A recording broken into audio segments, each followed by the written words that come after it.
La Plaza de las Letras, un podcast literario. En efecto, La Plaza de las Letras, hoy capítulo 38, es un programa especial. Yo soy Aitor Pilán de Miguel. Al control técnico y publicitario está Raúl Calvo y conmigo están Javier Alandés y Mamen Monsoriu. ¿Cómo estáis, parejita de mis amores? Os echo de menos, 38 programas ya. Parece mentira, que cuando Literal. comenzamos. Y Ya sí casi, que es cierto. casi 40, Sí que es cierto, como tu edad. No, yo tengo un año más de 40. Uy, he desvelado mi edad. Ay. Sí que es cierto Qué torpeza. que Ahora tienes varios menos. todos los programas son especiales, pero yo creo que hoy traemos algunos contenidos que son más especiales que otras veces. Bueno, Sí. es un programa ciertamente especial. Sí, Sobre sin todo más. para vosotros. O sea, Bueno. no lo digo con rintintín, al revés, con amor. Sobre todo para vosotros. Bueno, es verdad, es un programa en el que vamos a tener una entrevista que a mí me hacía especial ilusión tener, que es la de Alicia García Herrera, porque nos va a hablar del mundo femenino en Tolkien, y todos los que hemos leído desde adolescentes a Tolkien varias veces a lo largo de nuestra vida descubrimos que en efecto el escritor y militar inglés tenía, además de una facultad inmensa para inventar lenguajes. De hecho, es posiblemente el filólogo más importante de la historia de la humanidad, porque inventa, no sé si son 20 y pico lenguajes, con sus 20 y pico gramáticas. O sea, el tío era un fenómeno. Entonces, Alicia ha escrito un libro maravilloso que nos trae para hablarnos de la Dama Blanca, en ese encuentro en el que J.R.R. Tolkien en la guerra conoce a una enfermera, y de ahí, de ese encuentro, nace La Dama Galadriel. Es un libro formidable que recomiendo encarecidamente su lectura. Pero es que además, y aquí tengo que reconocer que mi ego quedó satisfecho, posiblemente el escritor vivo en castellano más importante de la actualidad no le felicita a uno por una entrevista todos los días. Y eso sucedió. Ujú. Y si lo cuentas tú, voy a quedar yo menos pedante, Javier. Pues tuvimos la suerte de que en la etapa de promoción de El Problema Final, la nueva novela de Pérez Reverte, visitara Valencia, se alojara en el Hotel Only You, y los medios de comunicación que habían solicitado, los 4 medios de comunicación que tenían acceso a una entrevista, pues le pudieran entrevistar allí. Y la Plaza de las Letras fue uno de esos medios de comunicación. Bajo unas estrictas normas solo podía entrar una persona a entrevistar a Pérez Reverte, y Aitor tuvo la suerte de poder compartir ese rato con Pérez Reverte y tuvo el galardón profesional de recibir esa felicitación por parte de don Arturo. Así que sí, hoy programa de Reverte. Es un programa pese a todo femenino. No se desconecten, por favor. ¿Vale? Esto es café para los muy cafeteros. Reverte ya sabemos que o gusta o cansa. En este caso somos 2 contra 1. A Javier y a mí Reverte nos parece lo más grande que ha dado la literatura española en el siglo XX de largo. Y a Mamen pues menos. No, menos no. He dicho menos. Yo soy en otras cosas, pero admito su talento. Y yo quería felicitarte en público. Ay, qué Ahí va. bonito. Porque además me acuerdo cuando me lo contó Javier por audio, que estaba yo haciendo la compra en el Mercadona. Se me pusieron los ojos chiribitas. ¿Se pueden decir marcas aquí? Sí, Vale, por supuesto. vale. Y más la de Hay Juan, que no te paga. A veces Esto es suyo. cuando a uno le felicitan por algo, nunca sabes si es porque lo has hecho muy bien o porque los otros lo han hecho muy mal. En este caso yo Pero- sí lo sé. Pero en este caso yo sí que lo sé. Y es que lo has hecho muy bien. Así que, Bueno. enhorabuena. Luego escucharemos la entrevista de Reverte, al que evidentemente no lo escucharemos entera porque Titíbilus, el duende de las imprentas y de la radio, hizo que las pilas se acabaran con las últimas 2 preguntas, pero es verdad que eran 2 preguntas banales. Era pues eso, ¿dónde cenamos esta noche, Arturo? Estas cosas, ¿vale? Que eso ya nos lo quedamos Arturo y yo. Pero vamos a arrancar con el clásico.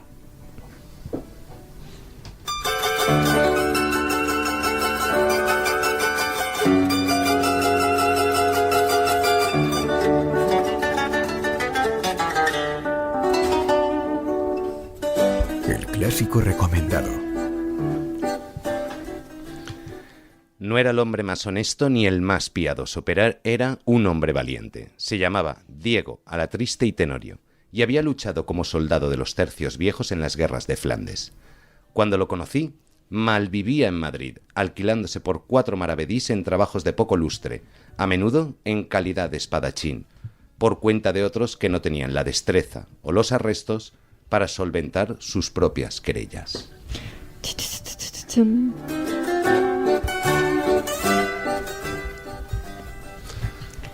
Es el Capitán a la Triste, el clásico que hemos elegido, porque claro, si vamos a hablar de Reverte hay que hablar posiblemente de su obra más universal.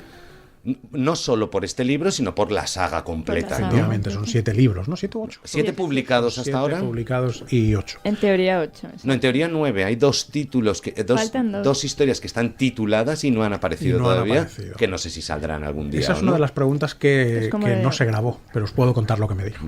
Ay, por favor, cuéntalo. En cualquier caso, vamos a arrancar con A la Triste, publicado por primera vez en 1996. Cuéntalo. Ahora lo cuento, pues cuando Ah. lleguemos a la entrevista lo contaré, hombre, por Dios. ¿Cómo se hace de rogar para que escuchéis? Efectivamente. Publicado en 1996, como digo, bajo la autoría de Arturo Pérez Reverte y también de Carlota, su hija. Cuenta la historia del capitán a la Triste, que es un soldado veterano de los tercios de Flandes, que malvive como espadachín a sueldo en el Madrid del siglo XVII. Ya había publicado como 8 o 9 novelas antes de, Sí, claro. antes de A la Triste, pero es verdad que con A la Triste Arturo se hace verdaderamente... Arturo, perdón. Sí. Arturo, Pérez Reverte. mi colega Arturo. Sí, no es verdad, no es verdad.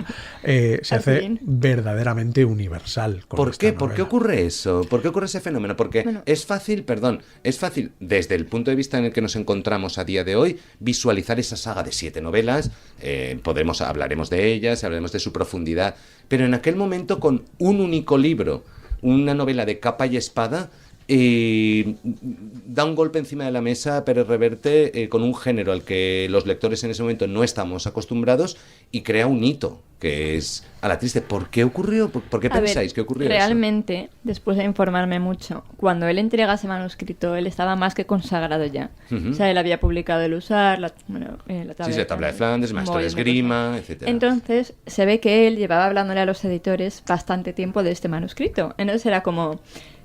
Gracias por confiar en mí, por seguir editándome, porque ahora os voy a soltar la bomba. Ujú. Entonces, él ya lo presenta así, pero él estaba consagrado. Y yo sinceramente creo, porque claro, yo he tenido que partir desde cero, entonces lo que a mí me ha sorprendido es lo fácil que se lee el libro.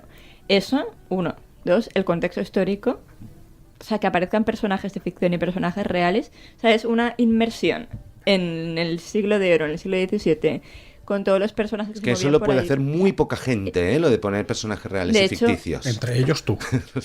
Muy poca gente. Muy poca gente. Por ejemplo, yo. Entonces, yo creo que eso conquistó completamente, ¿sabes? Es decir, estoy metido en la historia. Ujú. O sea, no en la historia, sino en la historia. Yo tengo mi teoría particular, no solamente con A la Triste, sino con todos los libros de Reverte. Reverte es un autor que yo creo que se caracteriza principalmente por no ahorrarle al lector reflexiones. Creo que su estilo se caracteriza sobre todo por ser directo, por no andar con zarandajas, pero que bebe directamente de los clásicos. Él mismo lo ha reconocido 1000 veces. Pero yo creo que esa es la clave. Hacer una novela de capa y espada en el año 1996 con la España de 1996. Cuidado. Acordémonos de cómo estaba España en 1996 con el gobierno socialista, llegando a Aznar. Bueno, es la llegada de Aznar. Un año de verdad terrible, o sea, a nivel social, las barras de pan costando 150 pesetas, una cosa de locos, la gente a lo mejor no se acuerda. Yo tampoco, pero he leído y tenía 14 años. Pero es verdad que la novela, más allá de que efectivamente te mete en ese siglo de oro de una manera salvaje, lo que hace es que no le ahorra al lector ningún tipo de escenario ni de reflexión, con esa literatura amparada en la verdad de quien ha leído todo lo legible para darle al lector la mejor obra de la que es capaz. Y ese yo creo que es el titular de casi todos los libros de Reverte, que también mete patas, ¿eh? Y desde mi punto de vista, la capacidad que tiene no para hablar del presente, él no habla del presente, él te cuenta el pasado, pero los lectores somos lo suficientemente inteligentes como para extrapolar ese pasado hacia el presente. Correcto. Muy bien, muy bien. Correcto. Y creo que eso es una capacidad que la tienen muy pocas escritoras y escritores.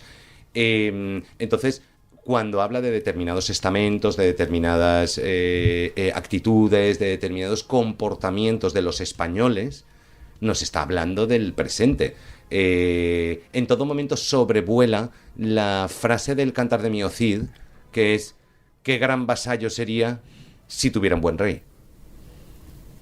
Esa frase además aparece años más tarde en Sidi, en la novela que escribe sobre el Cid hace, pues creo que 4 o 5 inviernos. 5 años, sí. Que también yo creo que esa novela es, perdón por saltar, pero la novela de Sidi yo creo que es un tratado de liderazgo salvaje desde la literatura. Pero centrémonos en A la triste, que son... dale, mami, no te falta que levantes la mano, Hombre, hace poco, bueno, me dijo una chica, una nueva oyente que nos está empezando a escuchar hace poco. Muchas gracias. Muchas gracias. Que estaba escuchando uno de los primeros programas y se había quedado mucho con... Es que no sé si os acordáis de esa conversación que tuvimos aquí, que es un clásico. ¿Os acordáis de cuando discutimos de eso?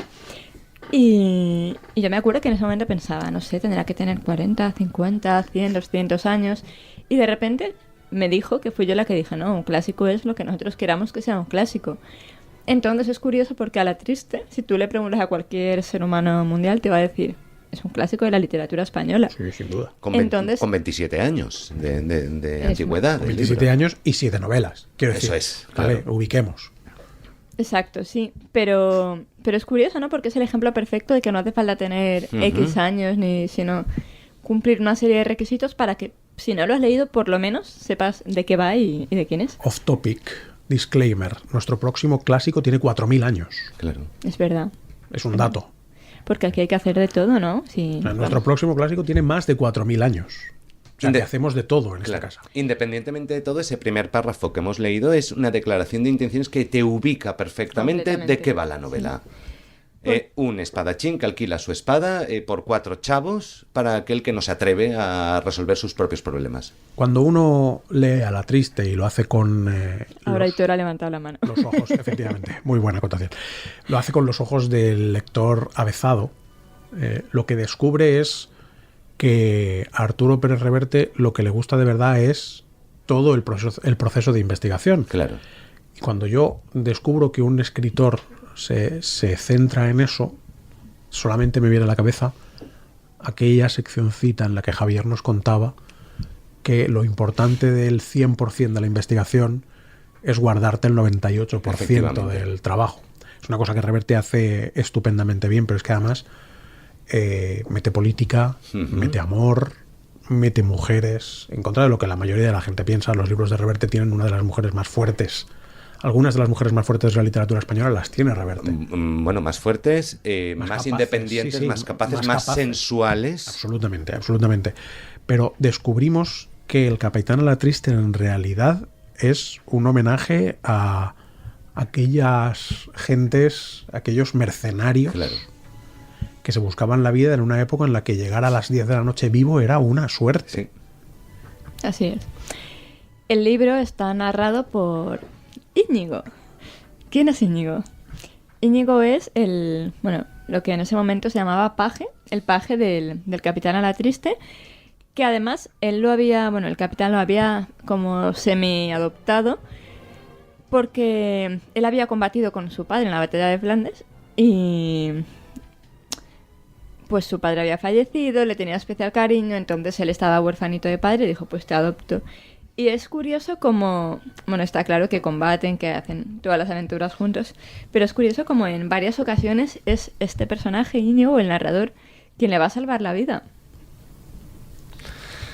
Es que no lo estáis viendo porque no lo estáis viendo. En nuestras redes sociales veréis lo que veréis, pero es que Javier se queda embobado escuchando a Mami hablar de la triste, sí, porque es un eclipse lunar lo que está pasando hoy aquí.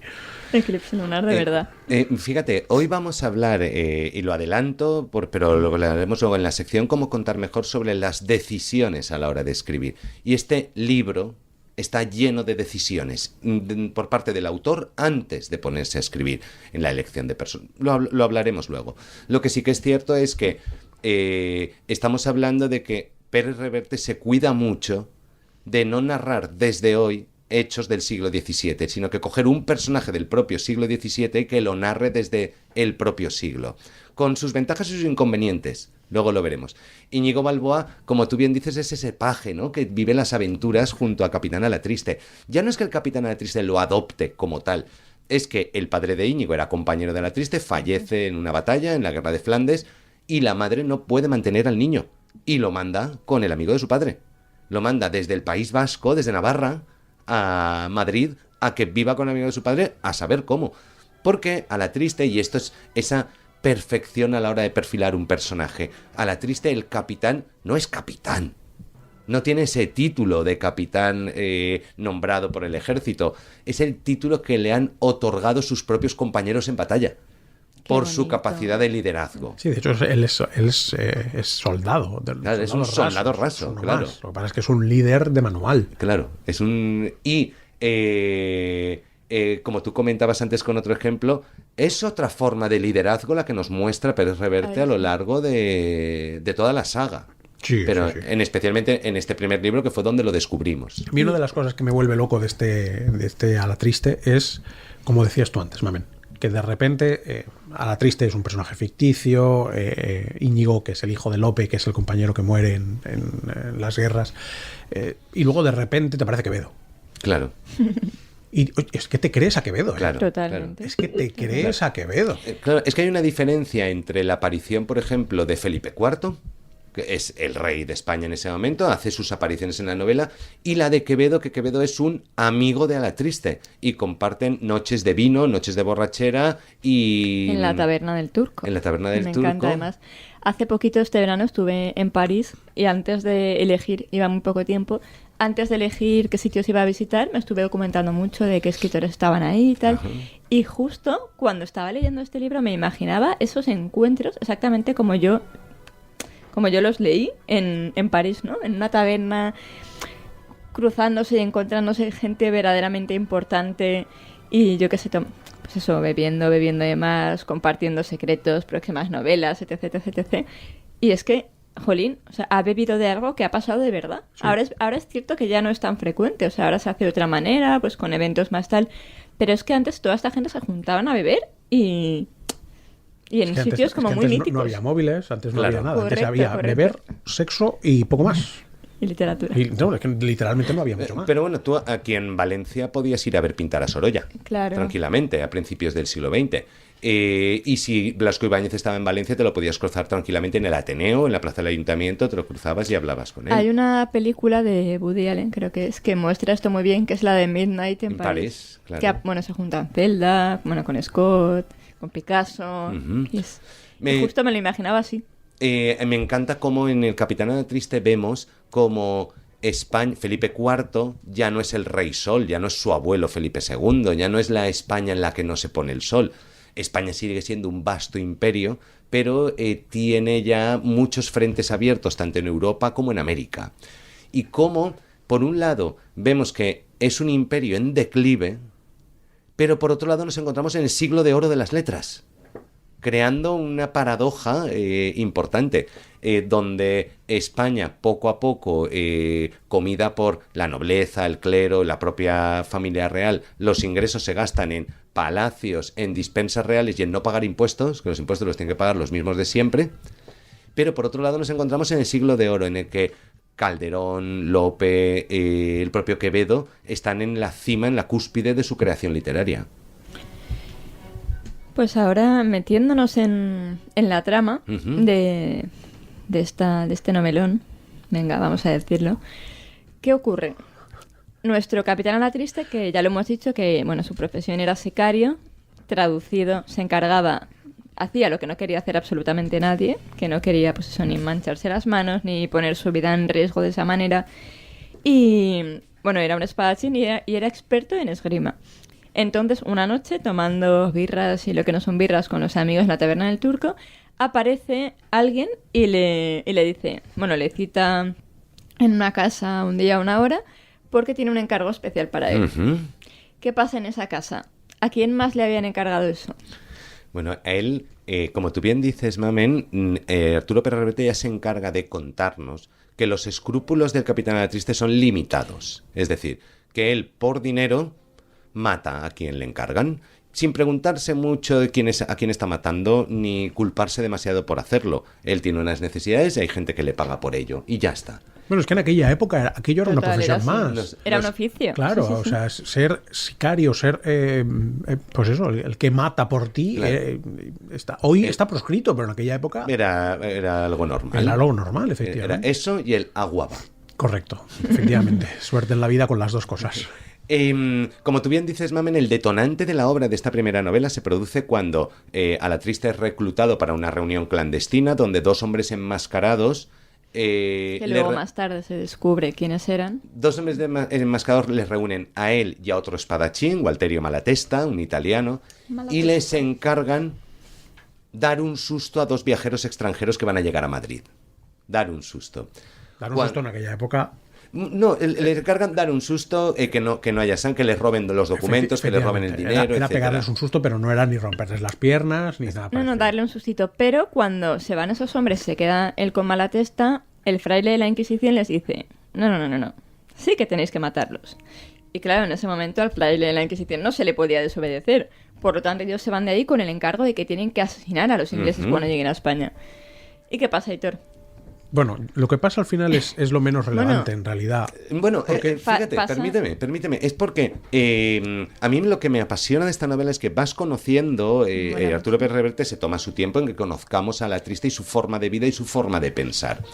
Llega la emboscada nocturna, esos dos viajeros extranjeros que llegan pues a caballo, con polvo del camino, de pie ya tirando de las riendas de su caballo porque están llegando a su destino en Madrid. Y él y Gualterio Malatesta aparecen para matarlos porque es la última orden que han recibido. Cada uno se va por el... cada por el uno se menor. encarga uno de ellos. Son dos chicos jóvenes, extranjeros, rubios y demás. Y cuando Gualterio Malatesta tiene ya en la punta de su espada a su oponente, el oponente que está con Alatriste dice: cuartel para mi compañero. Y eso lo cambia todo. Es decir, alguien que está a punto de morir pide tregua para el su otro, compañero. sí. Y entonces cuando El Alatriste honor. dice, A esto la no está triste claro. se le activa la luz y dice... El no, honor. No. Aquí algo no me cuadra. No ha pedido cuartel para él mismo, lo ha pedido para el compañero. Para el Entonces, compañero. Alatriste detiene el golpe de espada de Gualterio Malatesta, salvándole la vida a ese joven. En contra de él, porque Malatesta no estaba en absoluto de acuerdo con parar, pero De se hecho, la juega. Ese enfrentamiento es magnífico. Y esto es curioso porque se ve como pese a estar dispuesto a matar única y exclusivamente por dinero, sí que tiene como esos toques de ese ingenio de decir, no, a estos no los mato. Pero es que aquí Ese entramos, instinto, ¿no? De- aquí entramos, yo creo El que en instinto, una de sí. las grandes virtudes de Arturo Pérez Reverte como escritor. La manera en la que los grandísimos temas del hombre como especie, de la humanidad, de la evolución, de la sociedad, están de manera subyugada en sus textos. El honor, la verdad, el amor, los códigos, la importancia de la lealtad. Como disfrazado de literatura, él en todas sus novelas da una masterclass de cómo hacer las cosas bien. Bien bajo los prismas de alguien que tiene esos Claro, códigos. claro. Y bajo los prismas del siglo XVII, en este Efectivamente, caso. claro. Estoy hablando siempre de miremos todas estas cosas con los ojos del protagonista. Claro. ¿Vale? No es lo mismo hacer las cosas bien en la piel del tambor, en la Sevilla del 98, que en el siglo XVII, en el Madrid de aquella época. Y yo creo que el honor es fundamental en toda la literatura de Reverte, pero desde luego con Alatriste no puede tener un epítome mayor. Y más en esa época que se presta a ello, ¿no?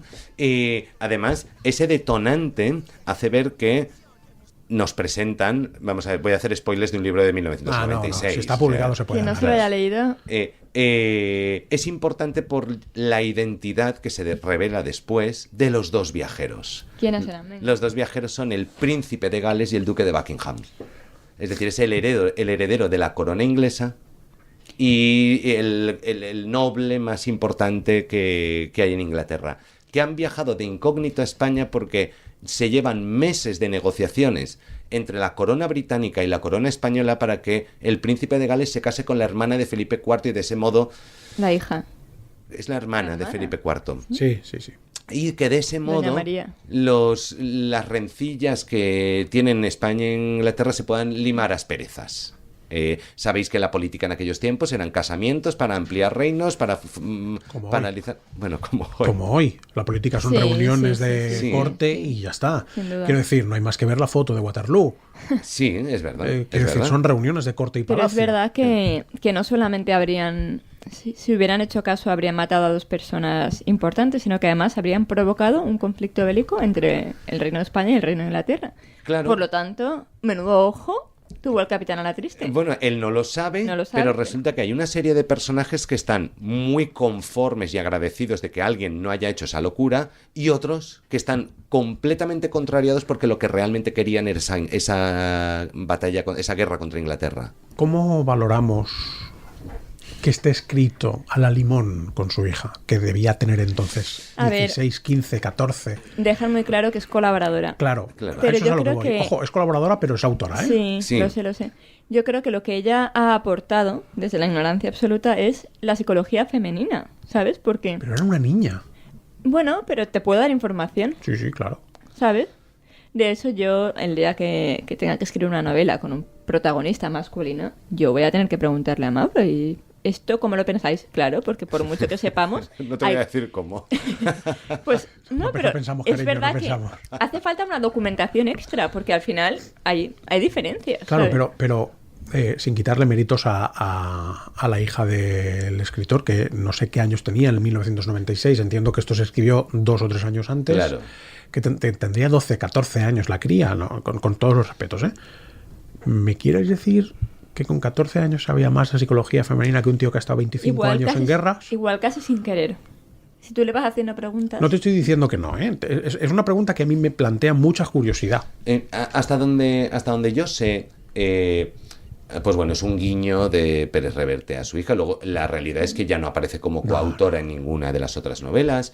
Que pudo ayudarle en algún filtrado, cribado de documentación y demás. Pero lo que sí que es cierto, y esto no lo tengo probado, pero me cuadra, es que hay un personaje en la novela que es Angélica de Alquézar, Sí. que es el love El amor interest de de Íñigo. Íñigo, que es una niña de 12 años. Una niña de 12 años que es el Verás. mismísimo diablo. Y es que a lo mejor, Que es la hija de uno La de los sobrina de Luis uno de los de Alquézar. enmascarados, exacto. a lo mejor, Pérez Reverte necesitó la ayuda de su hija Muy bien, para crear un personaje así. Es decir, yo he vivido guerras, he estado con los mayores depravados, dictadores, buscavidas y tal, pero es que a lo mejor no me he puesto en la piel de una niña de 12 años de familia bien que es el mismísimo diablo. Total, total. Entonces, pues es probable que a lo mejor parte de la participación de su hija fuera por ahí. ¿Vosotros sabéis la historia de Stevenson ¿Cuál? ¿Cuál de con todas? la Isla del Tesoro? Ah, vale, Lo que pasó, porque... Pensaba que era aquí- la del cumpleaños de Stevenson, la de sus 37 cumpleaños. No, cuando escribió la Isla del Tesoro, que fue porque estaban bueno, ya lo hablamos aquí, estaban en las vacaciones, en la isla, tal, en el barco, y el hijo hizo un dibujo, y de ese dibujo el padre le empezó a hacer preguntas como de broma, y el hijo se inventaba cosas, entonces, de esas cosas que se inventaba, publicó el novelón. Entonces, es posible que a lo mejor él, o sea, lo de Javier lo compró absolutamente, Sí. pero absolutamente. Y aparte que estuviera, por ejemplo, él en el salón diciéndole a su hija, ¿y ahora qué pasaría? ¿Y ahora qué? ¿Y ahora qué? Y que ella le fuera contestando y a lo tonto fuera aportando información útil a la novela. Entonces quería, pues eso, para agradecerle esos pequeñitos aportaciones, dijera, venga, te voy a poner tu nombre. Esa coautoría entiendo que conllevaría royalties, es decir, es una novela a de 4 hoy manos. sigue figurando como autora, Claro. coautora. Pero bueno, es un padre que... Pero ahora ya es mayor de edad, igual sí que Hombre, recibe, me refiero, Debe igual ser sí que le bastante, sigue dando ¿no? dinero a día de hoy. En cualquiera de los casos va a heredar un auténtico fortunón. A la triste son 7 novelas, quedan Sí. 2 por publicar. La última de ellas creo que es Viaje a París o Venganza en París. Mira, o algo así. realmente está anunciado en la séptima, en el Puente de los Asesinos, apareció próximos títulos. Y los próximos títulos eran La venganza de Alquézar y Misión en París. Misión en París, eso es. Pero no sabemos nada de ninguno de los dos todavía. Bueno, yo sí sé algo, que no se grabó y por lo tanto no es información válida. Pero es verdad que en la conversación que tuvimos con Reverte, y con esto terminamos el clásico, antes de pasar a la sección de Javier, con esto terminamos a la triste y sus 7 novelas. Por favor, leed a Reverte en general. Bueno, leed, haced lo que os da. Leed, exactamente, leed. Pero técnicamente no hay un escritor en castellano mejor que Reverte, os lo digo ya. y esa es mi opinión no solicitada, pero como el programa es mío, aquí está. Le pregunté a Reverte por las futuras novelas de A la Triste y él me dijo: tengo que contar varias historias antes. Así que yo no sería muy optimista con que antes de los próximos 2 o 3 años apareciera una obra de A la Triste. Dicho lo cual, el único que puede responder a esa pregunta es Reverte. Me encanta el compromiso que siente el escritor con la sociedad. Es alucinante. Pero tú no la tienes. Tengo que. Claro, pero tú no la tienes. La última pregunta de la entrevista va en esa línea, sobre cómo es ser una estrella de literatura mundial. Pero antes de escuchar la entrevista con Arturo Pérez Reverte, vamos a ver qué es lo que nos tiene que contar nuestro Arturo Pérez Reverte, de Arturo Pérez Reverte.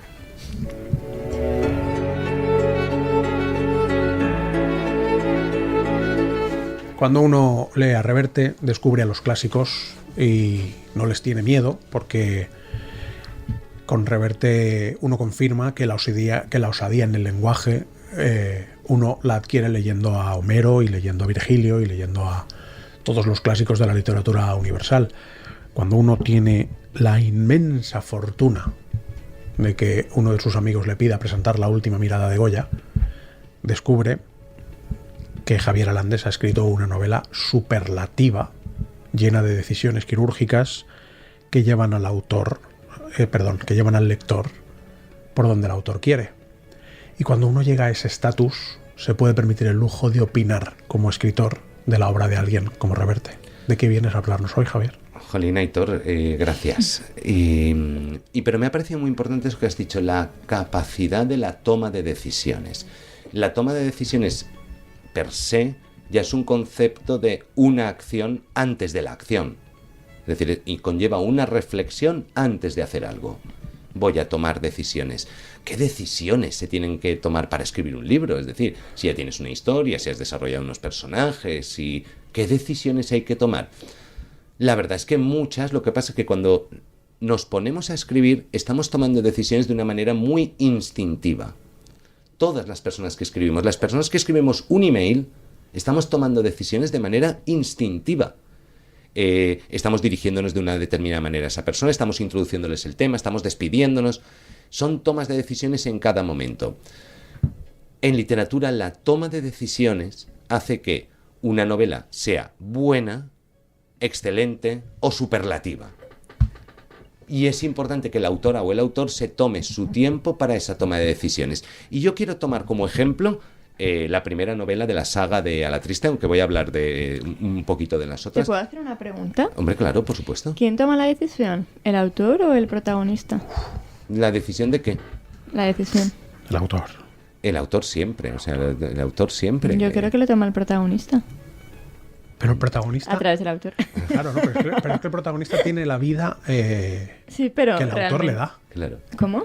El protagonista tiene la vida que el autor le da, y da igual que seas Exactamente. Joseph Conrad que seas Alejandro Dumas. No entremos que a mí hay mucha gente que me dice a mí los personajes me hablan, a mí no me hablan. Señora, váyase usted a casa. Claro, yo no tengo una ouija, no tengo nada. Vamos a hablar de la toma de decisiones. Fijaos, toda la saga de Capitán a la Triste está narrada a través de Íñigo Balboa. Íñigo Balboa, como bien nos has recordado tú, Mamen, es el paje, es el asistente de A la Triste, que en la primera novela tiene 13 años. Íñigo Balboa nos cuenta las aventuras del Capitán a la Triste desde un futuro lejano que no tenemos ni idea de cuál es. No tenemos ni idea de cuál es. No sabemos si Íñigo Balboa tiene 40 u 80 años. Porque Íñigo Balboa ya se encarga de decirnos que él es muy joven cuando muere a la Triste. Correcto. Por lo tanto, no sabemos si estamos hablando de un Íñigo Balboa de 40 o de 80 años. Primera decisión. Además, ¿quién narraba sus aventuras a través de su ayudante? Watson. Holmes. Narraba sus aventuras a través de su ayudante. Es un personaje que está muy presente, claro, en toda la literatura revertiana. Claro, es el narrar no desde un narrador omnisciente, sino con un testigo directo de lo que ha ocurrido. Y ahora viene la toma de la gran decisión. en este aspecto, en el aspecto del narrador. Decido que sea Íñigo quien narre, un Íñigo que no sabemos si tiene 40, 50, 80 años, que está narrando hechos del pasado, de su juventud, participando directamente en ellos. ¿Pero qué ocurre? Que las novelas de Alatriste, y la primera, sin ir más lejos, narra acontecimientos en los que Íñigo no está presente. Narra esa reunión clandestina a la que le citan para encargarle la muerte de esos dos viajeros. Ahí Íñigo no está presente. Íñigo no está presente en esa confrontación con esos dos viajeros. ¿Cuál podría ser la solución? Que Íñigo nos dijera, y Alatriste me contó, pero sería caótico. Terrible. Sería terrible que cada 15 páginas, y Alatriste me dijo, y Alatriste, y según palabras de Alatriste, y eso Reverte nos lo ahorra. Y nosotros no nos damos ni cuenta de que está pasando. Pues me acabo de enterar yo también. Nosotros no nos damos ni cuenta de que está pasando. Voy a utilizar como narrador a uno de los personajes en un futuro lejano que va a narrar todo como si fuera omnisciente, pero no estaba presente en muchos de los actos. Qué fuerte. Y nos lo tragamos con patatas. Pero te lo tragas con patatas porque, literariamente hablando, el libro es impecable. Claro, pero esa decisión está tomada de antemano. Sí. Esa decisión está tomada de antemano. Nos adelanta hechos del futuro. Es decir, tú lees El Capitán Alatriste y te está adelantando hechos del futuro. Ojo, del futuro, no estamos hablando de la revolución industrial. No, pero de la futura vida del Capitán Alatriste. De la trama, efectivamente. Claro, es decir, ese Íñigo de una edad que no sabemos cuál, nos adelanta acontecimientos de la vida del propio Alatriste, incluso nos dice que fallece en Rocroi y demás. Ojo, promesa de saga, con un primer libro. Me suena. Promesa de saga. Esa es una decisión muy valiente. Y muy osada. Lo que pasa es que es verdad que tomar esa decisión cuando eres Arturo Pérez Reverte y ya tienes a tus espaldas la tabla de Flandes, la carta esférica, el Húsar. No le quito mérito, No le quito mérito. O sea, la obra de Arturo Pérez Reverte me parece que debería ser de obligada lectura en todos los institutos del mundo. Pues fíjate que me parece valiente en cualquier caso, esa promesa de saga. Es decir, Arturo Pérez Reverte no nos dice, prometo saga, sino... Joder, es que Íñigo me está contando cosas que van a pensar. Me da para más. Íñigo me está contando que Angélica de Alquézar era un ángel que en los siguientes años me haría la vida un infierno. Lo dice en la primera novela. Bueno, de hecho, la penúltima, la en teoría siguiente novela se llama La venganza de Alquézar. Sí.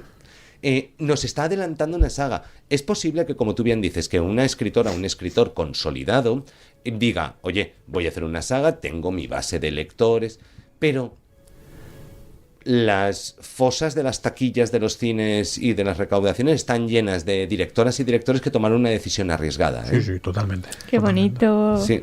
Entonces, a mí me parece muy arriesgado que alguien en un determinado estatus diga, voy a por una saga. Y ya veremos cuántos tiene. Y ya veremos lo que cuento. Me parece muy arriesgado porque si el primero no funciona, a ver dónde va con el segundo. Pero bueno, si tú no tienes ni siquiera la opción de que no funcione, por narices funciona. Y más siendo él. Bueno, es una decisión. Es una decisión. El lenguaje. Tú nos has hablado del lenguaje de Alatriste, Aitor. Es un lenguaje que combina dos características, dos peculiaridades muy complejas. La primera es que si está narrado por Íñigo, que Íñigo está viviendo en el siglo XVII, tiene que utilizar un lenguaje del siglo XVII. No hay más. Y entonces y no puede explicarnos cada cosa que es. No puede explicarnos qué es el coleto, qué es la faltriquera, qué es el pretil de la capa. No puede explicárnoslo. Nos lo suelta. Y si quieres, tú vas y lo buscas. Correcto.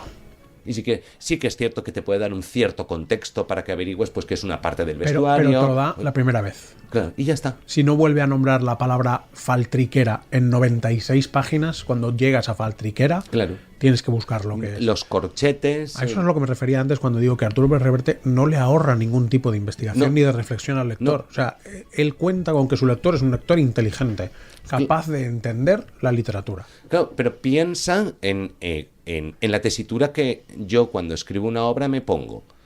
Estoy desde el siglo XXI relatando unos hechos pasados como un narrador omnisciente. Le tengo que y entonces yo sí que entro en la duda de, ¿le tengo que explicar al lector esta palabra, qué significa, o darle un cierto contexto, o obvio determinado lenguaje? Pérez Reverte no se ahorra nada.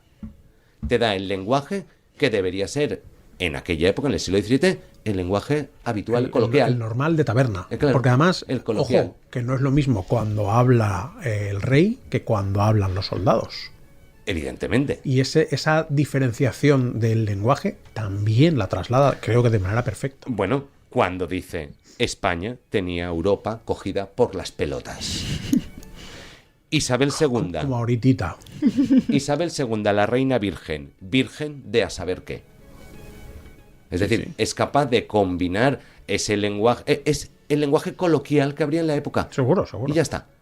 Para bien o para mal, lo entendamos o no lo entendamos. Habrá partes que entendamos muy bien y otras que no sepamos ni a lo que se está refiriendo. Dicho lo cual, el más inculto de una taberna del siglo de oro de las letras españolas nos pegaba sopas con ondas a la gran mayoría de ahora, casi seguro. Correcto. Bueno, pues probablemente A la hora de expresarnos al menos. si se pasaba la vida escuchando sonetos de Quevedo, Claro, es muy probable a eso es a lo que voy. es muy probable que sí. Qué bonito es, estaba pensando, me estaba emocionando, escuchar a alguien hablar de lo que le gusta. O sea, como que siempre, ¿no, Hitor? Lo hacen muy bien, pues eso, muy pausado, da un montón de tips para que todos lo podamos entender. Pero hoy hay algo especial, está como citando continuamente casos, o sea, cositas reales, poniendo ejemplos. Es que, O sea, es como si estuviera hablando de su hijo. es que es nuestro Reverte. Es que Bueno, es nuestro Reverte. Y que son esas novelas que todos tenemos que revisitamos muy a menudo, que las hemos releído, que descubrimos algo nuevo en cada lectura, ¿verdad? Y bueno, yo pues sí que es cierto que siento mucha admiración Se nota, por esta se nota. novela y por el autor. Los arquetipos de los personajes. Yo, esto voy a ponerme como ejemplo menos valiente. Menos valiente. Yo escribo una novela como Los Guardianes del Prado, donde hay ejército nacional, ejército republicano, y digo, no me voy a meter en ningún jardín. Aquí hay buenos de un bando y otro, hay malos de un bando y otro, porque esto es una novela de personajes, no de bandos. Y entonces actúo poniéndome un poquito de medio lado, y no, a mí no me habléis de las dos Españas, a mí no me habléis... Y Reverte, sí. Pero es que al final, yo, que ya me conocéis un poco, yo creo mucho en la gente que se moja. A mí los tibios me dan pereza. ¿Y cuándo es el...? Mojarse es una... Tomar una posición. ¿Pero es una virtud innata o llegas a un punto en el que dices, me puedo mojar con lo que quiera? No. ¿Qué es? Me quiero mojar. Decisiones. Claro, es que Pérez Reverte no tiene mayor reparo en que los malos de su historia sean la Iglesia, Bueno, sea la nobleza, sea la realeza. pero ¿qué esconde? Quiero decir, es que la realidad es que los malos de la historia son la Iglesia, la nobleza, la realeza, Claro. la casta política. Esos Sí. son los malos de la historia. Lo que pasa es que nos han contado la historia porque son los ganadores, pero son los malos. Absolutamente, pero al final no es lo mismo comentarlo en estos micros, en esta charla, junto con nuestras personas oyentes, que publicar y vender que una primera edición sea de 50.000 ejemplares. No es lo mismo. Y hay que ser valiente para eso también. Es decir, para que el malo sea el fraile de la Inquisición, Fray Emilio Bocanegra, que el rey sea un estúpido. Pero es que el rey era un bobo. Claro. Es que el rey era un bobo. Que el rey sea un estúpido, el rey pasmado. Claro, Felipe que, IV. es que de verdad, que le venía justo a andar sin cagarse. Y no es, es que no es una exageración. El rey. Es que los incestos hacían lo que hacían. Y algo... No quedéis callados. Tengo razón. O sea, es un hecho. Claro, es que la consanguinidad trae eso. Claro, los incestos es lo que tienen. Claro, la cuarta generación de hijos con primos al final son un Claro, tonto. Y no pasa nada. Sin ir más lejos, el hijo de Felipe IV, después de varias mezclas sanguíneas durante generaciones, pues bueno, nació pues con graves dificultades, con ciertas discapacidades, con una capacidad cerebral muy limitada, y entonces era Carlos II el hechizado. Sí, hechizado. porque la Por no realeza... decir loco, decimos hechizado. No, loco no.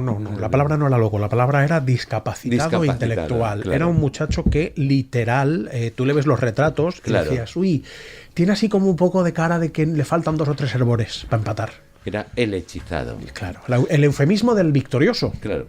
Porque si ese chico hubiera nacido en 3 manzanas más al norte, hubiera sido un mozo de cuadras al que le hubieran pegado paliza a sus padres. Efectivamente. Hubieran sodomizado todos los mercenarios del barrio Hubiera y sido carne de seguramente, cañón, y claro. seguramente hubiera muerto con 12 años. Claro.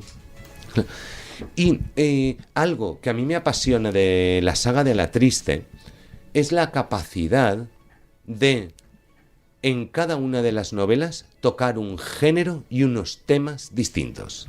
En la primera, el Capitán a la Triste nos habla de la situación política de España en Europa, pero es que en la segunda, Limpieza de Sangre, es un tratado de cómo actuaba la Inquisición. La tercera, El Sol de Breda, son las campañas en Flandes. La cuarta, El Oro del Rey, es los materiales preciosos que venían de América. Y entonces es capaz de, no como otros escritores y escritores que lees, que en un mismo libro te genera una amalgama de todos los temas que había, sino de decir, no, es que le voy a dedicar un libro a cada uno de esos temas. Yo voy a acabar con esta sección, Javier, abogando por 2 cosas antes de escuchar la entrevista. La primera es que la gente a la que le gusta tu escritura debe leer a Reverte. Sin duda. Pero a la gente a la que le gusta Reverte Qué guay. debe leer a Alandés. Ojalá. Sería un honor para mí. Porque el último libro de Javier es posiblemente lo más parecido al Reverte de capa y espada que yo he leído nunca. La última medalla de Goya, Javier, te lo he dicho en privado y en público y te lo dije el día de la presentación.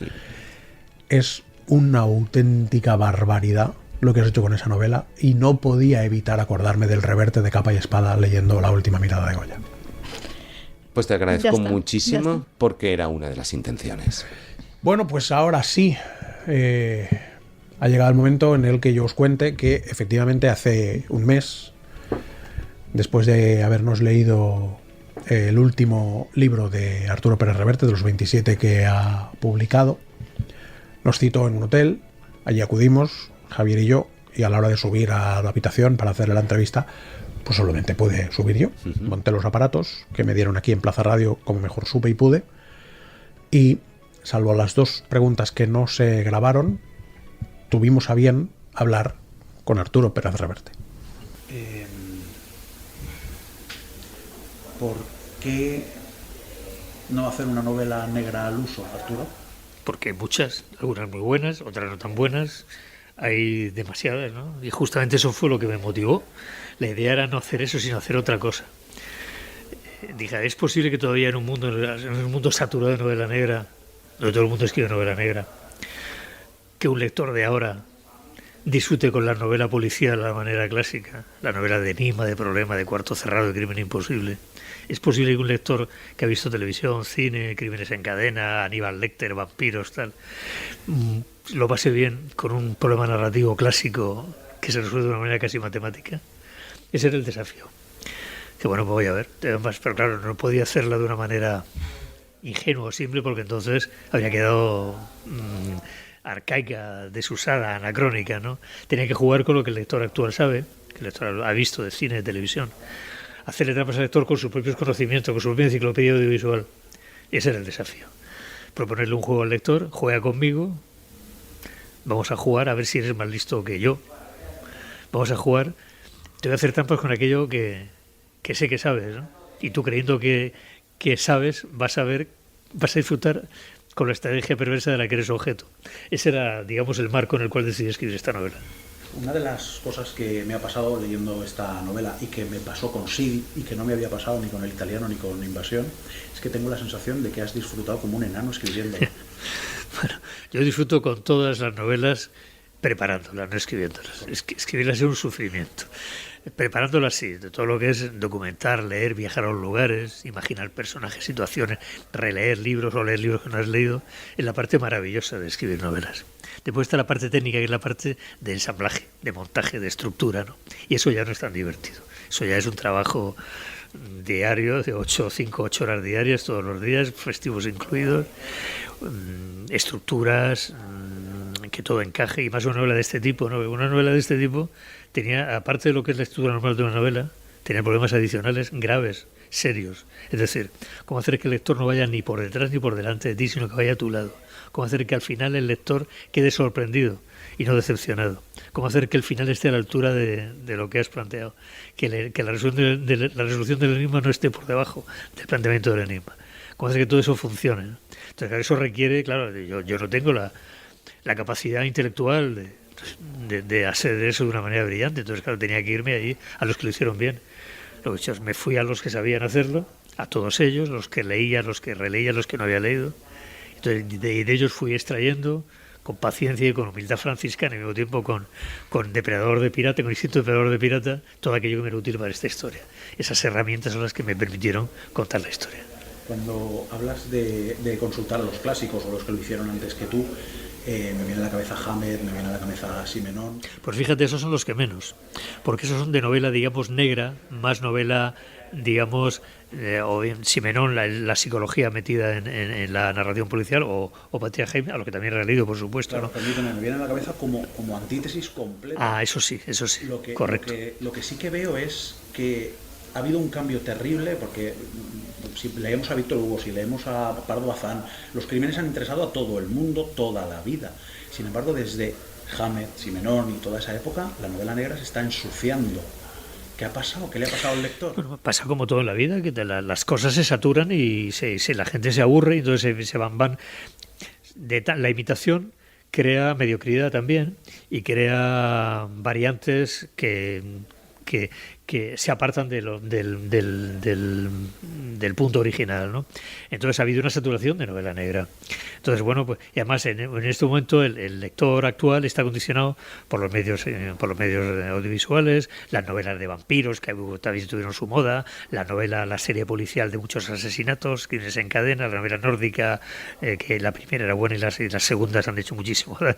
Digamos, todo eso ha ido complejizando, digamos, la cabeza lectora del lector de novela de intriga negra o policial. Por eso, justamente, mi idea era volver atrás. Es decir, vamos a ver, hemos olvidado ya que había un tipo de novela que no había ni vísceras, ni sangre, ni huesos de CSI, ni había crímenes en casinos en serie, sino que era una novela que requería un señor o una señora sentados tomando el té y pensando, hablando, discutiendo, razonando, ¿no? Y donde la emoción dejaba paso a la reflexión, donde un crimen podía resolverse de una manera que, digamos, casi aplicando fórmulas matemáticas, ¿no? Eso todavía funciona. La pregunta era, ¿eso funciona todavía? A pesar de que la moda va por ahí, ¿puedo, no yo cambiar la moda, evidentemente, pero puedo yo hacer una cosa personal que contradiga a la moda, que no tenga nada que ver con eso, basándome en los viejos clásicos? Y bueno, y me puse a ello y bueno, fue una experiencia muy interesante y muy divertida. Una de las... Cuando te he leído en varias entrevistas con esta promoción, y siempre vuelves a la fórmula matemática, a la inteligencia del investigador fuera de la emoción, y claro, yo pienso, estamos creando, los autores, estáis creando personajes incapaces de reflexionar, porque para crear un personaje que reflexione, que sea cartesiano, que tenga una formación matemática, académica, personal, para enfrentarse a un dilema de este nivel, se necesita haber leído a los clásicos, y hoy, precisamente por lo que tú decías de que la imitación genera mediocridad, no se están volviendo a los clásicos. El autor, en su inmensa mayoría, no lee lo que debería leer. Bueno, yo creo que hay de todo. Hay novelistas que tienen una gran formación cultural y otros que no la tienen. Lo que pasa es que es verdad que en los últimos tiempos hay una generación, hace tiempo ya, de novelistas, no digo jóvenes por edad, digo jóvenes por época temporal, ¿no? que no han leído lo suficiente, lo que debían leer para ser novelistas.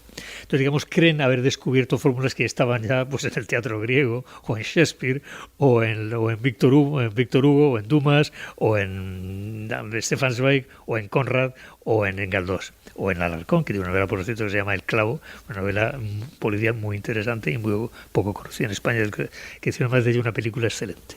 Bueno, quiero decir con esto que creen que lo olvidado es lo nuevo, y no es verdad, lo nuevo es lo olvidado. Entonces el problema está en que hay autores que quieren haber descubierto la literatura, las fórmulas narrativas, cuando están ya ahí. Entonces yo siempre he dicho que para un novelista profesional, el tipo de novelista que soy yo, profesional, yo soy un artista, yo soy un tipo que cuenta historias de una forma lo más eficaz posible, necesita 3 elementos básicos. Uno es haber leído los clásicos griegos y latinos, porque de ahí venimos, de ahí viene nuestro mundo occidental en el que se mueven nuestras novelas, nuestro espacio narrativo. Después haber leído, si es español, los clásicos griegos, los clásicos del siglo de oro, que ahí se forja el lenguaje, eso te da osadía lingüística, eso te da herramientas para resolver problemas narrativos, sintácticos y gramaticales. Y después haber leído, por supuesto, la gran novela de final del siglo XIX y principios del siglo XX, los grandes narradores Tolstoy, Dostoyevsky, Dickens, Galdós, etcétera, donde ves las estructuras narrativas modernas. Sin esas 3 grandes fuentes de conocimiento, es muy difícil que un novelista actual haga novelas sólidamente importantes. Puede hacer novelas brillantes, porque hay gente muy brillante, aunque no tenga una gran cultura, interesantes, pero como obra narrativa, como conjunto narrativo, es difícil que una obra perviva o merezca la pena si no tiene ese apoyo del que acabo de hablar, ¿no? Y el problema está en que ahora, como la educación desde hace mucho tiempo va apartándose de todas esas fuentes originales, te encuentras con jóvenes con buena voluntad, con talento narrativo, con instinto, con necesidad, con ganas, pero que carecen. No se les ha dado la oportunidad de trabajarse, de educarse en los mecanismos narrativos fundamentales para ser un novelista sólido de verdad. Hablas de que en efecto es un escritor profesional, pero supongo que eres consciente de que eres una estrella de la literatura. Por mucha humildad que uno tenga, al final los resultados y los números están ahí. ¿Cómo se mantiene la conversación con el lector desde Seara? Olvidando eso. Es decir, mira, yo tengo la suerte de una suerte. Yo soy muy afortunado. Mis novelas de hace 35 años, todas ellas están en la lista de más vendidos en un montón de países, lo cual estoy muy contento de ello. Pero eso no puede condicionar lo que yo hago, ni mi forma de vivir. Yo no puedo escribir una novela pensando que va a estar en la lista de más vendidos, ni puedo escribir una novela pensando en que va a ir al cine, ni una novela pensando... No, una novela que el momento de mi vida, mi edad, mi momento, mi cabeza me exige, me divierte, me apetece, me hace feliz, ¿no? Entonces, la cuestión es muy fácil. Tienes éxito, pero no vivir como si tuvieras éxito, vivir con la normalidad, sabiendo además, porque lo sé, porque en la vida he visto caerse muchas torres gemelas en mi vida como reportero y como ser humano, que el éxito es una cuestión relativa, que nada garantiza que tu siguiente novela los lectores la acepten, que un día te puedes equivocar, o fallar, o perder facultades, o lo que sea, que un día puedes dejar de ser eficaz. Y ese día espero que los lectores y los amigos me lo digan, me lo hagan saber, porque siempre he dicho que no hay nada más triste que un escritor que está muerto y no lo sabe, ¿no? Pero bueno, eso es otra cosa. Lo que quería decir con esto es que el ser una estrella, como dicen entre comillas, que eso habría que discutir el término, pero bueno, te lo acepto como animal de compañía. No tiene nada que ver con... Cuando yo me siento por la mañana a trabajar, no se siente la estrella, ni se siente el novelista de éxito. Se siente un novelista que cuenta una historia, se llama Arturo Pérez Reverte, que es muy feliz contando historias, ¿no? Y eso es la cuestión. Si yo viviera en el mundo del éxito, digamos, ¿no?, en el glamour del éxito, supongo que sería un mal novelista, dejaría de ser buen novelista. Claro, a mí lo que me preocupaba, por eso te preguntaba, es esa conversación con el lector, porque al final tus novelas no tienen nada que ver con el italiano, por ejemplo, o con Invasión, que son universos totalmente diferentes. Esa conversación con el lector me parece muy interesante. Bueno, yo podría... y hablamos del éxito, yo podría haber mantenido la fórmula original, las primeras novelas. Y ahí, Titíbilus, el duende de la radio, me hizo desgracia, porque me hubiera encantado que hubierais escuchado las 2 últimas respuestas que Arturo nos concedió, una de ellas muy interesante, hablando de que el 5 libros salvaría para... O sea, si vinieran unos marcianos, ¿te acuerdas de que lo comentamos antes de la entrevista? Si vinieran unos marcianos, ¿qué 5 libros les daría? Y claro, las obras completas de Homero, de Virgilio, de Shakespeare, los ensayos de Montaigne y y no recuerdo qué más. Son más de 5 libros, ¿eh? Sí, pero bueno, destacó, en fin. Mira, permíteme que cuente una intrahistoria, Aitor. Por favor. Evidentemente, con Alfaguara y con todo su protocolo para realizar entrevistas y demás, solo se permitía el acceso a una persona, a la entrevista con Pérez Reverte. Entraste tú, yo te acompañé con la esperanza de que fueran benévolos y no lo fueron en un principio. No lo fueron. Te esperé bajo en el hotel y demás, en la cafetería sentado, hasta que pasados, no sé, 15, 20 minutos bajasteis tú y la persona de prensa de Penguin, de Alfaguara en este caso, y charlando, oye, ¿qué tal ha ido? Bien, muy bien, oye, fenomenal, fantástico. Creo que se ha sentido perderte muy a gusto en la entrevista. La persona de Penguin me dice, ve a la puerta del hotel que Pérez Reverte ha salido a hablar por teléfono. Entonces volvimos a salir y estaba hablando con un Nokia 5110 sin internet y sin nada. Para que veamos un poco el personaje, ¿no? Como esos pequeños detalles. Y cuando acabó de hablar por teléfono todavía tuvimos la oportunidad de continuar charlando con él 5 o 7 minutos, no recuerdo. Y a mí me pasaba el hecho de cómo es conocer a alguien que admiras. Es decir, si lo vas a seguir admirando o si tiene un mal día y dices, pues mira, ya no me he decepcionado. Y yo sentí que era un caballero. Sí, lo es. Pérez Reverte. Tuvimos una conversación. Un capitán, ¿no? Bueno, un caballero, tuvimos una conversación muy agradable y para mí fue pues un honor que gracias a la Plaza de las Letras, gracias a Alfaguara y gracias a ti, pues el poder conocerlo. Lean a Arturo Pérez Reverte y lean a Javier Alandes y lean más cosas, pero ya se enterarán. De momento, lo que vamos a leer es La Dama Blanca, la novela de Alicia García Herrera.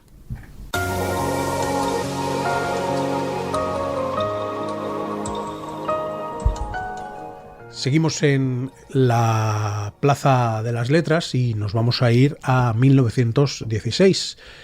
En el frente de Somme, tras el ataque a la trinchera Regina, el oficial de señales J.R.R. Tolkien enfermó por fiebre de las trincheras y fue evacuado al hospital número 1 de la Cruz Roja, ubicado en el Casino de l'Étoile, en París. Y allí es atendido por la enfermera voluntaria Gala Eliard. Esto sucedió, pasó, pero claro, como anécdota puede valer. Lo que pasa es que nos descubrimos que Plaza Janes confió en Alicia García Herrera para contarlo de la mejor manera posible y hablar en una novela que se publicó en septiembre de este año.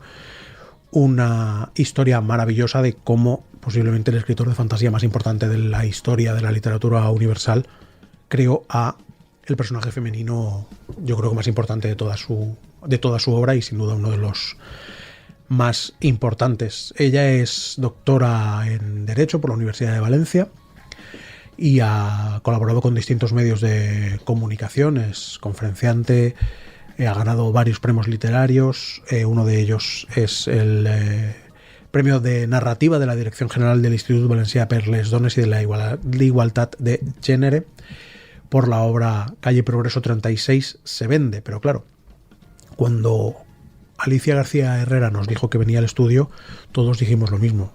Hay que hablar de Tolkien. Alicia García Herrera, muchas gracias, bienvenida, esta es tu casa. Hola, ¿qué tal? Estamos encantados de que vengas con 1800 preguntas, nos va a faltar tiempo. ¿Tú crees? Estoy seguro. Bien. Has presentado en La Dama Blanca la historia de el autor conociendo a la enfermera. ¿Cómo surge esta idea? Esta idea surge durante un taller literario y en el que se me pide que yo me ponga en la piel de un personaje masculino para explicar cómo piensa o cómo puede relacionarse con su entorno. Entonces, en ese momento, el primero que se me ocurre es Tolkien. Además, se daba la circunstancia de que en las fechas que se me pedía prácticamente era el mismo momento en el que él estaba en el frente del Somme. Entonces esa sincronicidad me pareció maravillosa, tanto que empecé a explorarla hasta el punto de que al final he llegado a generar una obra literaria. Todos los que somos muy fans de algún autor o de algún libro en concreto, siempre nos preguntamos cuál fue la primera piedra, ¿no? O sea, cuál fue esa semillita de la que luego brotó todo el universo literario. Por ejemplo, en el caso de J.K. Rowling, sabemos porque hemos leído, hemos investigado, cómo se le ocurrió la idea del universo de Harry Potter, pues sentada en un tren en un momento de mucha ira y mucha frustración, porque tenía una hija muy pequeña, había sufrido violencia de género, vivía de ayudas del Estado, y ahí en ese momento se le ocurre. ¿Tú crees que a ti esta idea se te ocurrió por admirar mucho a Tolkien, preguntarte de dónde habría venido todo y decir, bueno, ante la falta de información voy a crear yo mi propia respuesta? No es exactamente así del todo en mi caso. En mi caso, este interés hacia Tolkien arranca en la adolescencia. Y hay un pasaje especial en el capítulo 8 que se llama Adiós a Lórien, del Señor de los Anillos, donde hay una despedida de Galadriel de toda la compañía. Y una escena en la que aparece el enano Gimli, que le pide uno de sus cabellos, ¿no? Como premio o como recuerdo. Entonces, a mí aquella escena me impactó muchísimo en su momento. Y cuando más tarde he encontrado obras literarias que hablan también del tema del amor platónico o del amor cortés, he recordado reiteradamente esa escena.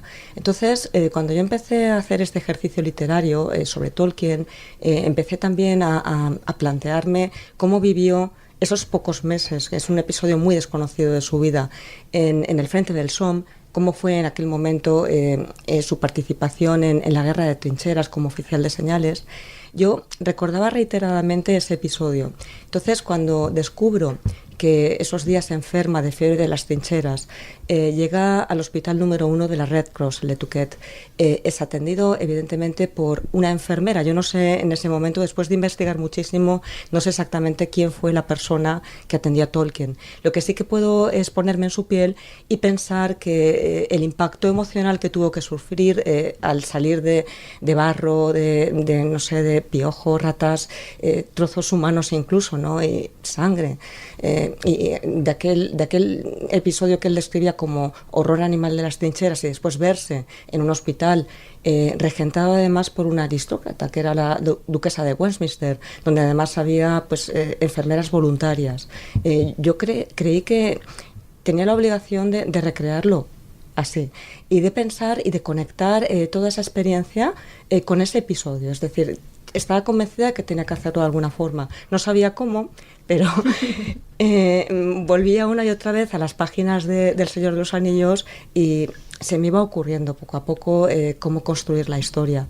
Y además fue muy bonito el luego ir explorando como pude, o sea, la biografía de Tolkien a través de sus cartas, a través también de su obra, e ir descubriendo nuevas cosas que iba hilando hasta el punto de tejer esta historia.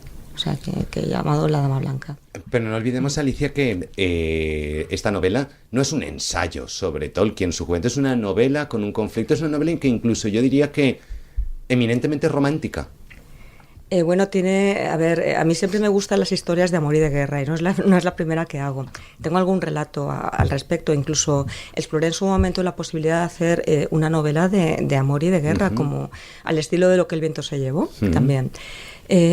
Lo que pasa es que, claro, esto es una novela ante todo, es decir, lo que pasa es que al haber también una parte histórica, sí que, y por rigor también propio, por mi historia académica también, a mí me ha gustado mucho también el explorar pues toda la parte histórica, es decir, el estar leyendo, pues no sé, boletines de guerra también, estar investigando en bases de datos en Londres, en Francia también, visitando museos, es decir, la parte histórica me ha gustado mucho y también he explorado pues biografías de Tolkien o incluso papeles propios hasta donde he podido, porque también hay unas ciertas restricciones a la hora de acceder a los papeles de Tolkien en la Bodleian Library, entonces bueno, ahí he tenido algunas limitaciones que, bueno, como desahogo también he intentado reflejar un poco en el libro. Cuando uno escucha y te oye hablar, lo que sí que se transmite, y tú mismo lo has reconocido yéndote a la adolescencia, es que a ti Tolkien te gusta. O la obra de Tolkien al menos te gusta. Sí, lo que pasa es que te voy a explicar. Por favor. O sea, sí. A mí la obra de Tolkien me fascina y la descubro en la adolescencia y me ha acompañado a lo largo de toda la vida adulta. Lo que pasa es que no somos los mismos lectores cuando tenemos 14 años que cuando tenemos 30 Claro. o incluso 40, ¿no? Yo acabo de revisitarla entera, la obra de Tolkien, salvo el Silmarillion, que me parece café para los muy cafeteros. Y es verdad que es muy diferente leerlo con 14 o con 15 que leerlo con la edad que cada uno tenga ahora. Pero ¿qué te parece fascinante de la obra de Tolkien? Pues es que son varias cosas. O sea, lo que más me fascina sobre todo es la asociación, el simbolismo que hay y la asociación que hace con la luz. O sea, hay una estrella que es el hilo conductor en esta obra literaria de la Dama Blanca, que tiene mucho que ver con Tolkien, en el sentido de que él lo que pensaba a través de su obra, de toda su obra, era traer una nueva luz de esperanza al mundo, ¿no? Entonces, de alguna forma lo que me fascina es ese mensaje, ¿no? De esperanza. Tengamos en cuenta que la gestación del Señor de los Anillos, que es la obra que todos conocemos, y lo otro ya es otra historia, es decir, esa es la cantera de la que bebe Tolkien para luego construir esa novela que es El Señor de los Anillos, y es una novela que yo no conecto tanto con fantasía épica, como se considera, como con la construcción de una mitología que él pretende brindar a Inglaterra. Es algo de lo que también trato aquí La Dama Blanca a través de la correspondencia que existe entre Gala-Eliar y el teniente de señales J.R.R. Tolkien. Entonces, eso es lo que me fascina sobre todo, es decir, esa ambición que él tiene de traer una nueva luz al mundo y de ofrecer a Inglaterra algo más que su sangre, porque él no fue un gran soldado. O sea, la experiencia que tuvo en el frente del Somme fue muy limitada, pero a cambio construye una mitología para Inglaterra, y creo que a través de La Dama Blanca yo quiero también, o sea, aparte de generar una obra de ficción, porque esto es ficción, vamos a subrayarlo todo el tiempo, es una obra que tiene los propósitos de cualquier otra obra literaria, no es un ensayo, aunque, bueno, luego he construido un ensayo a raíz de esto también, o sea, por todo el proceso arduo de documentación y por el interés en la feminidad en Tolkien, que ese es otro de los aspectos que a mí me llama mucho la atención, es decir, de dónde surgen estos personajes femeninos que él construye, porque desde mi punto de vista lo que él nos brinda es un arquetipo propio, que bebe de diferentes fuentes, ¿no? Incluso de la propia vida personal, lo que queda muy claro pues en el personaje de Lucien y luego pues como derivación el de Arwen, ¿no? Entonces esos son los aspectos que más me fascinan. O sea, al principio me fascinó la historia, me fascinó encontrarme con los elfos, con este episodio de Gimli, claro. Y ahora me fascinan pues muchas otras cosas derivadas pues de que mi mirada ha cambiado y de que también yo pues sé más cosas sobre el autor y también sobre lo que es la literatura de las que sabía a los 14 años. Hay que decir que toda la documentación que tú misma estás contando se nota mucho en la verosimilitud del texto, muchísimo. Saltando a los personajes, porque como ha dicho Javier, es una novela de amor que se fusiona con novela histórica, pero además tiene como diferentes registros, ¿no? Tiene partes epistolares, diarios, etc. Pero yo diría que si hay algo que destaca por encima de todo son los personajes, ¿no? Alastal, que es la chica que pierde su puesto de trabajo y se ve obligada a trabajar para un coleccionista de libros, que es la que recibe en sus manos el diario de Gala-Eliar, donde, que luego te das cuenta que coincide casualmente con el hospital en el que él estuvo 8 días, entonces dices, esto no puede ser casualidad, etc.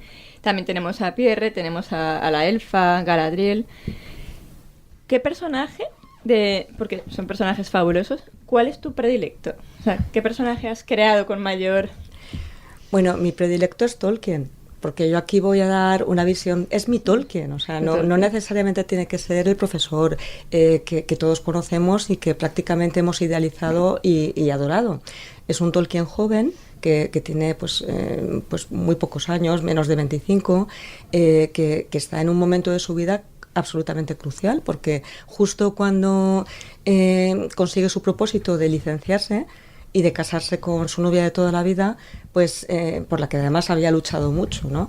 Se ve obligado a marcharse a Europa a una guerra pues en la que yo entiendo que no cree tanto como otros. O sea, como por ejemplo, pues por su propio hermano, ¿no? Eso no quiere decir que fuera cobarde, ni mucho menos. O sea, no es el caso. Lo que pasa es que sí que es cierto que era una guerra que no tenía mucho sentido y que no se podía decir aquello. Entonces, yo no es que considere que que no defendía los intereses británicos, ni mucho menos, sino que él era mucho más consciente desde mi punto de vista, que es un punto de vista personal, que muchas otras personas. O sea, por eso no se apunta filas en el momento que estalla la guerra. Está continuando durante 2 años más casi, compatibilizando sus estudios pues con una formación para oficial. Entonces, creo que ese es el personaje predilecto en mi caso, es decir, y luego, pues claro, todos los que surgen alrededor de él, porque en realidad todo surge alrededor de él. O sea, qué bueno. Sí. Alicia, ya para terminar y para ir acabando muy rápido, es algo que siempre suelo preguntar, siempre me gusta preguntarle a las personas que sois amantes de la obra de Tolkien, que sois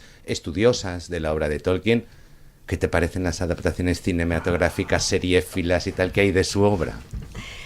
Yo tengo que confesar que no las he visto completas. A ver, ni siquiera las películas del año 2000, porque yo tengo una visión de la Tierra Media que creo que no puede reflejar el cine bajo ninguna circunstancia. Es decir, yo creo que es un reto prácticamente imposible, por mucha dignidad que a lo mejor pues pueda tener Jackson en su momento, o ahora pues la serie de Amazon, Los Anillos de Poder. Lo que sí que tengo que decir es que, aunque no he visto la serie completa, sí que me gusta mucho la idea de una Galadriel que no solamente responde al arquetipo de la mujer sabia, sino que protagoniza unos episodios bélicos también, porque eso es real, o sea, en la obra de Tolkien. Es decir, en El Señor de los Anillos hay un par de episodios que están documentados también. Hemos de suponer que llevaría una coraza, ¿no? No llevaría ropas blancas si participa en acciones de ese tipo.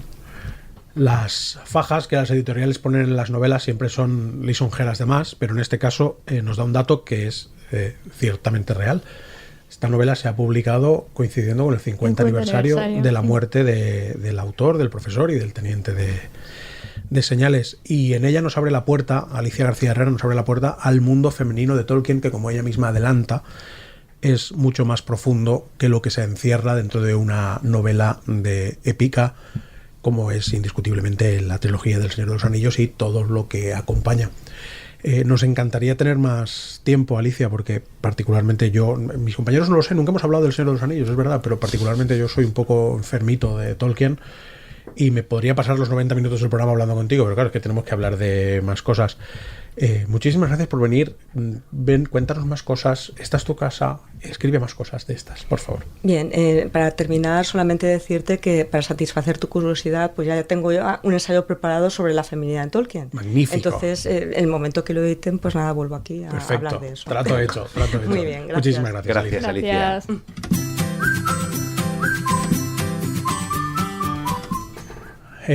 Qué programón, qué programón especial, y no tienen ustedes, y permítanme que les hable de usted, ni idea de por qué el programa capítulo 38 de La Plaza de las Letras es verdaderamente especial. Ni lo tienen, ni la tendrán. Eso nunca se sabe, si la tendrán. Igual algún día la podemos contar. Eso ya, Eso nunca se que sabe. los implicados hablen con el foco, enfocándoles a los ojos. Mamen Monsoriu, ¿qué descubrimiento has hecho, no? Sí. Esta vez sí que somos nosotros quienes podemos... Sí, correcto. ¿Verdad? Es decir, mamen, Claro. mamen. ¿Puedo contar la intrahistoria? Claro. Hemos venido hoy a grabar, tal. La verdad es que teníamos la entrevista con Reverte, teníamos la entrevista con Alicia, que ha estado encantadora viniendo al estudio y siempre es de agradecer. Y cuando nos hemos quedado ya el equipo de la Plaza de las Letras, nos dice: tengo un libro hoy que me ha vuelto loco, es el mejor libro que he traído, tal. Y claro, hemos preguntado, bueno, ¿cuál has traído? Y claro, nos ha dicho el título y Javier y yo hemos dicho: Natural. Hoy a nosotros no nos has descubierto nada hoy. No. Pero sí que se lo vas a descubrir a muchísima gente. Ni con el libro ni con el autor. Pero Bueno, qué bien que el traigas. autor, o sea, el título que estáis deseando escuchar es Lecciones, de Ian McEwan, que creo que es uno de los pocos autores en los que coincidimos los tres, cosa que es muy bonita. Yo no conocía a McEwan hasta este verano, desde entonces me he leído 3 libros suyos, este es el 4. Y es verdad, es cierto que bueno, este libro había sido elegido para el club de lectura de este mes de la librería, para final de mes, pero yo tenía ciertas dudas porque la extensión es bastante larga. Pero no es como, por ejemplo, el libro de Javier, que la extensión es larga, pero la letra es grande. No, aquí encima la letra es muy pequeña. Yo calculo que se leen unas 20 páginas cada hora, para que os hagáis una idea. Y dirás, ¿para qué me voy a leer yo 600 páginas con letra pequeña? Sí, yo pensé, absolutamente lo mismo, por mucho que me gustase el autor, hasta que me di contra mí misma porque merece mucho la pena. Os voy a contar. Lecciones es un libro que comienza citando a James Joyce, que dice: primero sentimos, luego caemos. Esa frase que parece que no va a significar nada, acaba significando muchísimo. Ya veréis por qué, los que lo leáis. Y de repente te mete en una trama en la que tú te quedas como un poco perdido. Porque por un lado te cuenta, es la historia de Roland Baines, contada en tercera persona, narrador omnisciente.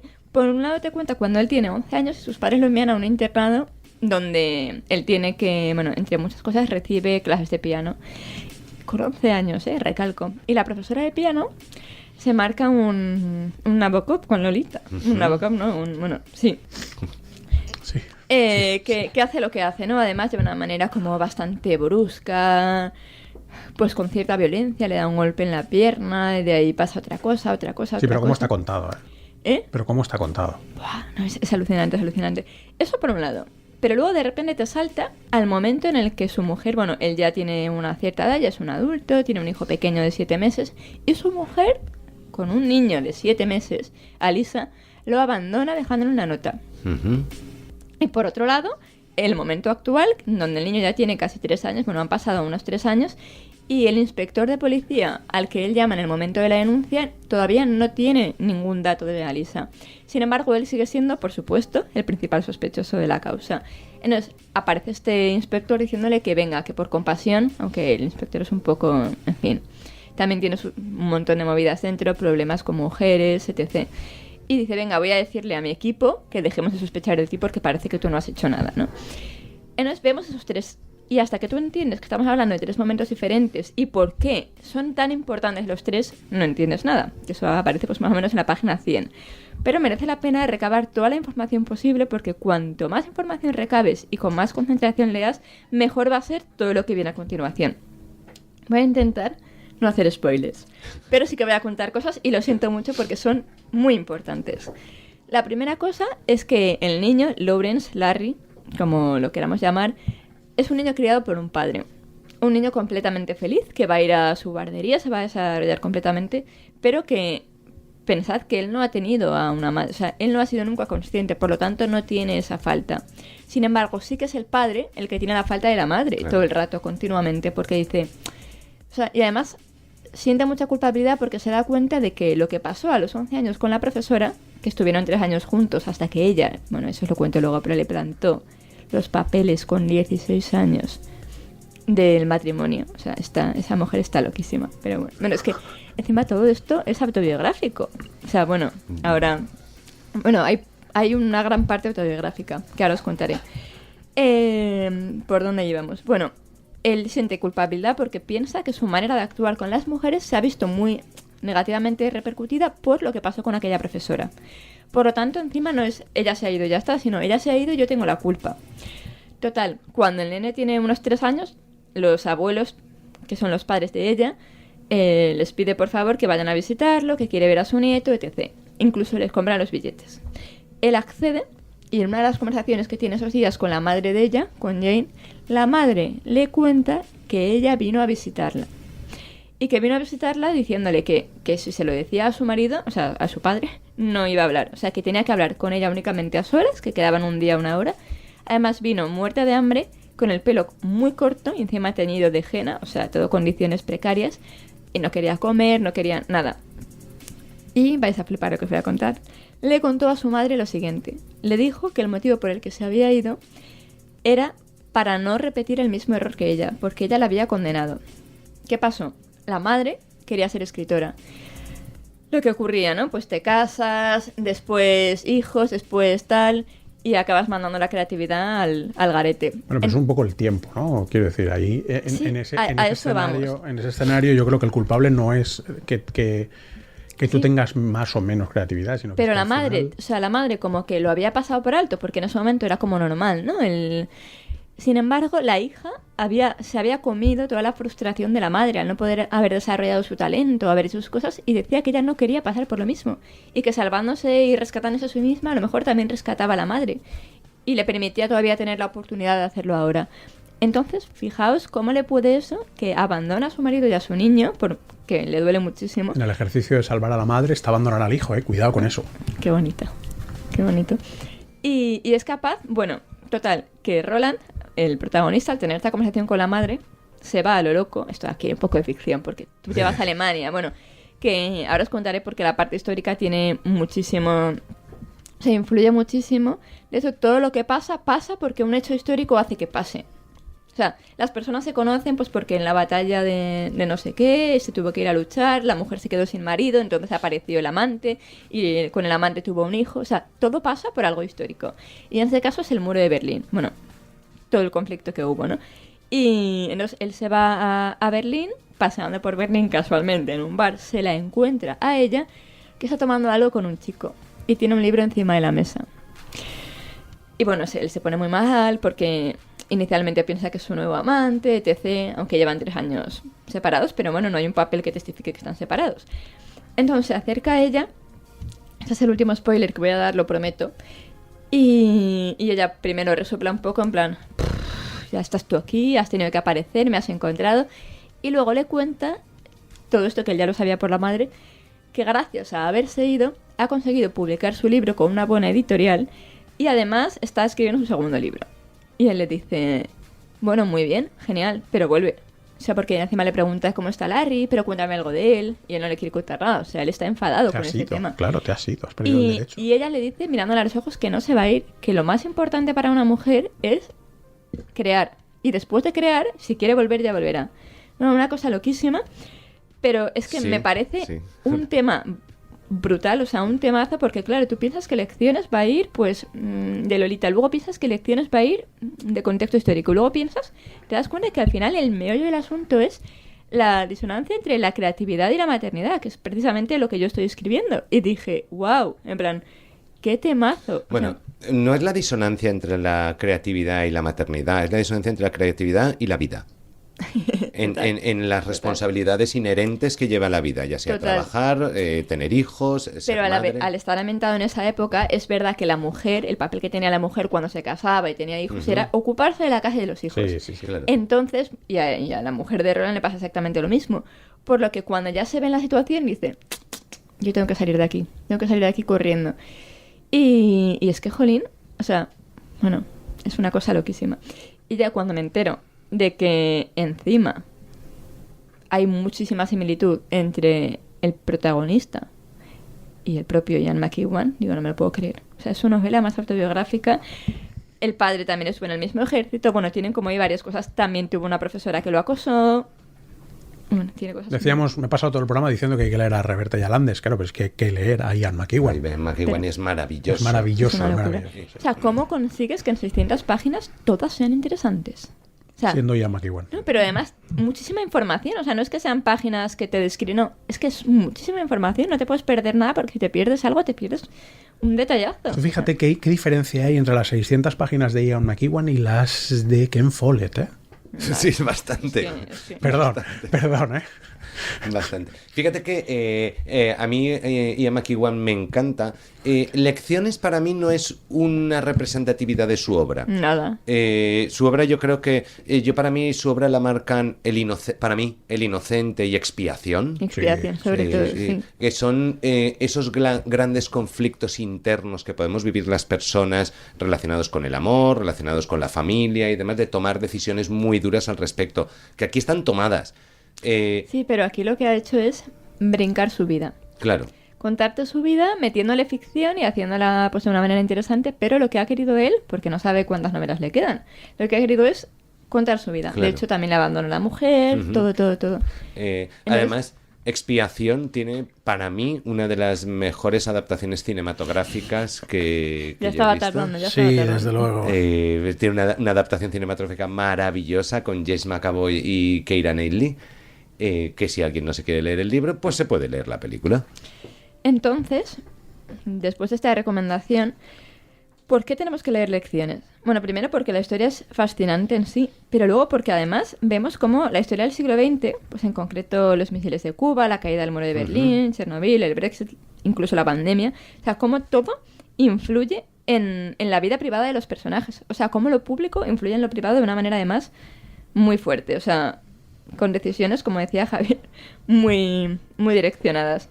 Y bueno, hay una parte que me gustaría resaltar porque a mí me gustó mucho, que es cuando él tiene 16 años, lleva pues X años estudiando ahí piano, y ya se le empiezan a plantear, porque aquí todo funcionaba por becas, por méritos, se le empieza a plantear la posibilidad de estudiar en un colegio, porque un profesor lo ha recomendado, otro también, y la pianista, o sea, la profesora de piano, perdón, le dice que él no estudia, que él se viene a su casa, y dice, ¿pero qué haré yo en tu casa?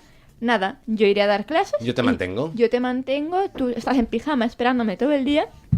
Y en una de estas ya es cuando le ponen los papeles del matrimonio. Bueno, le regalan los billetes, le regalan tal. Y le ponen los papeles del matrimonio sobre la mesa. Y es ahí cuando él se da cuenta de que está completamente loca. Y dice, me voy de aquí. Bueno.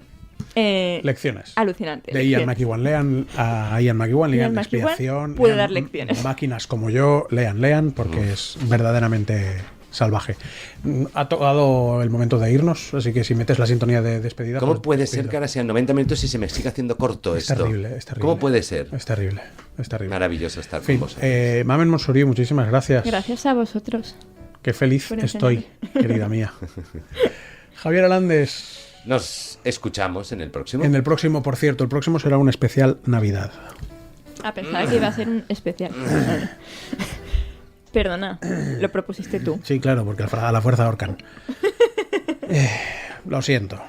Pero es verdad que como clásico, y lo voy a decir para que ya no tengamos más remedio, hablaremos de la epopeya de Gilgamesh. Navideño total. Esto ha sido la Plaza de las Letras. En el control técnico publicitario estuvieron Arturo Delgado y Raúl Calvo, conmigo Mamen Montsoriu y Javier Alandes. Yo soy Aitor Pilán de Miguel, esto es Plaza Radio, y si te gusta la literatura, recomiéndanos a tus amigos que nos duchamos varias veces al día. Va, o mechite.